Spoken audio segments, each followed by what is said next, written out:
हम एक्सरसाइज करने जा रहे हैं, रिव्यू एक्सरसाइज है, चैप्टर नंबर 11 है, यानी कि क्वेश्चन नंबर 3 की तरफ। उसमें देखिएगा कि आपको एक पैरेललोग्राम गिवन है, ठीक है। मैंने यहाँ पे ड्रॉ किया है पैरेललोग्राम। अब एक पैरेललोग्राम आपको पता है क्या होती है, उसके में पैरेललोग्राम में उसकी जो साइड्स होती हैं आमने सामने की वो होती हैं पैरेलल होती हैं, ठीक है। यानी कि ये इसके पैरेलल है, ये इसके पैरेलल है, ठीक है। तो अब यहाँ पर देखो, अब हमें क्या करना है कि यहाँ पे अननोन्स की अननोन्स की वैल्यू फाइंड करनी है, ठीक है। अननोन क्या है, यहाँ पे m है, n है, x है एंड y है। उसको किस तरह से करेंगे, देखिएगा।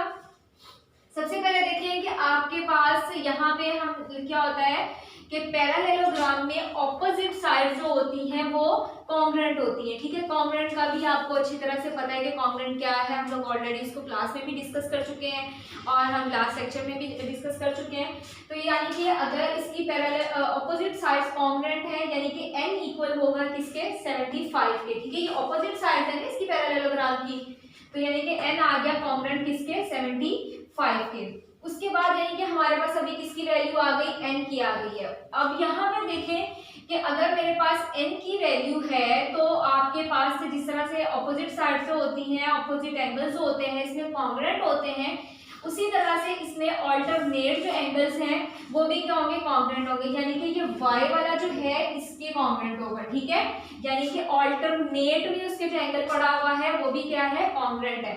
अब यहाँ पर देखो कि y जो है n के कॉन्ग्रुएंट है, तो इसका मतलब है मेरे पास n की वैल्यू है, तो इसका मतलब है n की जो वैल्यू है हम लोग उसको क्या है, जो n की वैल्यू है वो y की इक्वल है, तो इसका मतलब है y की भी क्या वैल्यू आ गई आपके पास 75। उसके बाद देखिए अब हमारे पास n की वैल्यू आ चुकी है और y की वैल्यू आ चुकी है। अब जो है मैं x की वैल्यू फाइंड करने जा रही हूँ। आपको पता है कि स्ट्रेट लाइन पे जो एंगल होता है वो होता है 180, ठीक है, 180 डिग्री होता है। तो अब यहाँ पे अगर मतलब मैं यहाँ से स्टार्ट करती हूँ और यहाँ तक अगर हम हाफ सर्कल बनाते हैं तो यहाँ से यहाँ एंगल होता है 0, फिर हम ऊपर चलते जाते हैं और इस तरह से यहाँ पे बिल्कुल होता है 90 एंड देन यहाँ पे बिल्कुल स्ट्रेट लाइन पे हमारे पास यहाँ क्या आता है 180, यानी कि हाफ सर्कल हमारे पास कितना एंगल बनता है, 180 बनता है, ठीक है। तो यहाँ पे अब देखो कि मेरे पास x प्लस वाई, क्योंकि मैं अगर हाफ सर्कल बनाना चाह रही हूँ तो मेरे पास ये सारा y का पोर्शन है और ये सारा x का पोर्शन है, ठीक है। तो यानी कि x प्लस वाई कितना होगा मेरे पास, इक्वल 180 के होगा, ठीक है, जो कि हमारे पास क्या होता है, सप्लीमेंट्री एंगल होता है। और y की हमारे पास ऑलरेडी वैल्यू हम फाइंड कर चुके हैं। सो यहाँ पे y की जगह पे मैंने उसकी वैल्यू रिप्लेस की और मेरे पास x की वैल्यू आ गई जो कि 105 है। उसी तरह से देखिए अभी हमारे पास सिर्फ क्या रह गया, m रह गया। जिस तरह से मैंने n की वैल्यू फाइंड की थी ऑपोजिट एंगल्स के साथ, इसी तरह से x के जो कॉरेस्पॉन्डिंग उसका ऑपोजिट एंगल है वो m है। तो यहाँ पे अगर x की वैल्यू मेरे पास है तो ऑब्वियसली m की भी वही वैल्यू होगी। तो हम क्या लिखेंगे, opposite angles m is congruent to x और m इज इक्वल टू, अगर x से जो है और वो 105 के, तो m की वैल्यू भी क्या हो जाएगी, 105। ये था आपका क्वेश्चन नंबर 3। अच्छा जी, अब हम चलते हैं क्वेश्चन नंबर 5 की तरफ। क्वेश्चन नंबर 4 भी इसी वे में होगा, सो वो आपका होमवर्क है। तो क्वेश्चन नंबर 5 मैंने लिखा है वो मैं आपको करवा रही हूँ। क्वेश्चन नंबर 4 में भी आप ऐसे ही करोगे, ऑपोजिट एंगल्स लेके इस तरह से m की और वहां से x की वैल्यू आपने फाइंड करनी है। इजीली हो जाएगा, अगर आपको ये क्वेश्चन अच्छे से समझ आ गया तो वो आप लोग आराम से कर लेंगे। अच्छा, क्वेश्चन नंबर 5 में है the given figure L, M and P is a parallelogram, find the value of M and N, ठीक है। हमने यहाँ पे जो है M की वैल्यू फाइंड करनी है और N की वैल्यू फाइंड करनी है, क्योंकि यहाँ पे हमारे पास दो ही अननोन वेरिएबल्स हैं, ठीक है। अच्छा जी, अब उसमें देखिएगा वो किस तरह से होंगे। सबसे पहले देखिए कि हमारे पास क्योंकि जब मैंने कहा कि क्योंकि पैरेललोग्राम है इसलिए जो है साइड्स जो है पैरेलल होंगी, तो opposite sides of the parallelogram जो है वो कॉन्ग्रुएंट होती है। तो इसका मतलब है कि ये वाली जो है साइड वो इस वाली साइड की क्या होगी, कॉन्ग्रुएंट होगी। यानी कि 8m - 4n is equal to क्या आ जाएगा, 8 के इक्वल आ जाएगा, ठीक है। यहाँ से मैंने 4 को कॉमन लिया है, 4 को कॉमन लेंगे तो 2m - n is equal to 8। 4 यहाँ पे मल्टीप्लाई हो रहा है, इक्वल की साइड पे आके क्या आ जाएगा, डिवाइड। तो जब हम इसको डिवाइड करेंगे तो 4 1 4 एंड 4 2 8 आ गया, ठीक है। यहाँ से सिंप्लीफाइड फॉर्म जो हमारे पास बनी वो क्या है, 2m - n is equal to 2। इसको मैंने इक्वेशन नंबर 1 का नाम दे दिया, ठीक है। उसके बाद एक और देखो, अगर ये वाली साइड इस साइड के पैरेलल है और ये आपस में कॉन्ग्रुएंट है, तो इसका मतलब है ये वाली साइड्स भी तो आपस में दोनों पैरेलल हैं, तो हम इसको भी लिख देंगे 4m plus n is equal to 10। Equation number 1 और इक्वेशन नंबर 2 आ गए मेरे पास। अब क्योंकि दो इक्वेशंस हैं और यहाँ से मैंने m की भी वैल्यू निकालनी है और n की भी वैल्यू निकालनी है, तो मैं क्या करूँगी, इनको हम फिर क्या करते होते हैं यूजुअली प्लस करके या माइनस करके कुछ इस तरह से कोई ऑपरेशन परफॉर्म करके, जब हमारे पास दो इक्वेशंस हों तो वहाँ से हम m की और n की वैल्यू निकालते हैं, ठीक है। तो अब देखिए वैल्यू जब मैं निकालूंगी, यहाँ पे है माइनस ऑफ n और सेकेंड इक्वेशन में है प्लस n। अगर मैं इन दोनों को प्लस कर देती हूँ, दोनों वाली की इक्वेशंस को, तो n से क्या हो जाएगा, कैंसिल हो जाएगा, ठीक है। क्योंकि आपको पता है कि जब हमारे पास साइन ऑपोजिट होते हैं सेम नंबर हो तो हम उसको कैंसिल आउट कर देते हैं। So adding equation number 1 and equation number 2, जब उसको हमने ऐड किया कि कैंसिल हो गया, एंड 4 प्लस 2 कितना हो गया 6m इज इक्वल टू 12 आ गया, सही है। यहाँ से हमने m की वैल्यू निकाल ली। अब आपके पास m की वैल्यू आ चुकी है, अब हमने फाइंड करनी है n की value.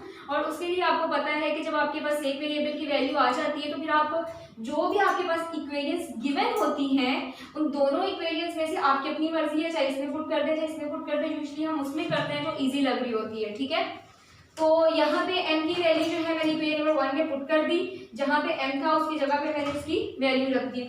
2 into 2 minus n is equal to 2, तो 2 2 4 minus n is equal to 2। अब यहाँ पे 4 प्लस है, इक्वल की साइड पे आके माइनस हो जाएगा, तो minus n is equal to minus 2, minus minus से कैंसिल हुआ और n की वैल्यू क्या आ गई आपके पास 2 आ गई, ठीक है। अच्छा जी, अब जो हमारा क्वेश्चन नंबर 6 है वो देखिएगा, उसमें क्या है कि उन्होंने कहा है कि इन क्वेश्चन 5, यानी कि हमने जो फिगर दी है वो क्वेश्चन नंबर 5 की ही देंगे। Sum of the opposite angles of the parallelogram is 110, find the remaining angle. अच्छा जी, यहाँ पे देखें कि ऑपोजिट जो है एंगल्स ऑफ अ पैरेललोग्राम जो होते हैं वो कॉन्ग्रुएंट है, तो यानी कि यहाँ पे जो L है वो कॉन्ग्रुएंट है किसके, N के, मतलब ये दोनों आपस में इक्वल है, ऐसा ही है ना। अगर ये 55 है तो ये भी क्या होगा मेरे पास 55। देखिए कि दोनों एंगल्स जो हैं वो हमारे पास क्या है, कॉन्ग्रुएंट है, यानी कि L और N दोनों 55 है, यानी कि मैं इसको यूं लिख सकती हूँ कि 2 टाइम्स हम लिख लेते हैं मेजर ऑफ एंगल, ठीक है। मेजर ऑफ एंगल जो है L जो है वो कितने आ गया 110 के, क्योंकि उन्होंने बताया हुआ है हमें क्वेश्चन में ही कि आपका जो ऑपोजिट एंगल्स हैं उनका सम क्या है 110 के इक्वल है, ठीक है। ये ऑपोजिट एंगल्स हैं, इनका सम क्या है 110 के इक्वल, यानी कि मेजर ऑफ एंगल जो है मेरे पास L plus measure of angle जो है N, उसका सम क्या है 110, ठीक है। अब यहाँ पे क्योंकि दोनों कॉन्ग्रुएंट है, दोनों सेम है, तो मैंने उसको 2 टाइम्स ही लिख लिया, ठीक है। तो यहाँ से हमारे पास मेजर ऑफ एंगल जो है L वो क्या आ जाएगा 110 को जब हम डिवाइड कर देंगे 2 पे तो ये आ जाएगा 55। इसका मतलब ये भी 55 है तो ये भी 55 हो गया, सही है। यहाँ से L भी आ गया और हमारे पास यहाँ पर N भी आ गया, सही है। उसके बाद हमारे पास यहाँ पे देखें कि अब P की वैल्यू हमने फाइंड करनी है, यानी केवल इस तरह से अब ये एक स्ट्रेट लाइन आ रही है, L मेरे पास मौजूद है, P की जब मैंने निकालनी है स्ट्रेट लाइन पे, अभी थोड़ी देर पहले ही मैंने आपको बताया कि आपके पास एंगल जो होता है वो कितना होता है 180 होता है, ठीक है। तो यानी कि आप क्या करोगे, measure of angle L plus measure of angle P is equal to 180। जब आप मेजर ऑफ एंगल L की जगह उसकी वैल्यू पुट कर दोगे तो ऑब्वियसली माइनस करने के बाद वो आपके पास क्या आ जाएगा P भी आ जाएगा, ठीक है। और ये आज का आपका हमारी review exercise of chapter number 11 complete हुई। और आपको एक क्वेश्चन मैंने आपको होमवर्क में दिया है, वैसे तो ये क्वेश्चन नंबर 6 मैंने आपको बता भी दिया कि किस तरह से करना है, ये भी आपका होमवर्क है। सो काइंडली होमवर्क को कर लीजिएगा और कोई प्रॉब्लम हो तो पूछ लीजिएगा। थैंक यू फॉर वॉचिंग, अल्लाह हाफिज़।